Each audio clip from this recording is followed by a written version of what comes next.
Not the convention they planned. I'm Jeff Stein with today's Iowa Politics Report.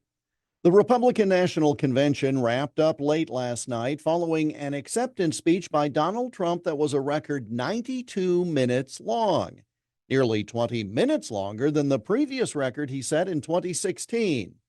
Then again, as Steve Deace noted on social media in response to complaints about the length of the speech, Trump has missed out on some speaking time lately.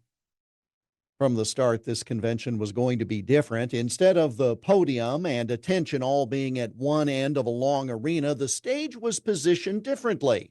Instead of in the end zone, for example, it was on the sidelines. That meant most folks on the floor were going to be closer to the action, and the whole scene on television was going to be more intimate.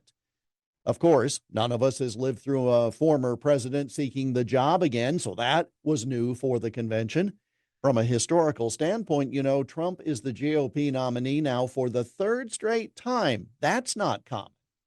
But even the unique nature of the convention as it was scheduled on paper was overshadowed by the assassination attempt still not a full week ago. Put that into context. The party nominee was struck by a sniper's bullet on Saturday evening, and he shows up at the party convention 50 hours later and sat through speeches with the bandage covering the wound in full view. Then 3 days after that same nominee would stand before the convention and a global audience on radio and television and tell the story of the shooting from his viewpoint, the only time he says he'll recount it in such detail. There was an aura over the whole proceeding thanks to the shooting and the realization that the week and the future of this country could have very well been different, but for a quarter of an inch. So it was not at all the convention they planned, and the reaction to it from various corners was predictable. Now, to see how it all plays out with barely 100 days before the votes are counted, and with the other party's convention plans up in the air for a completely different reason.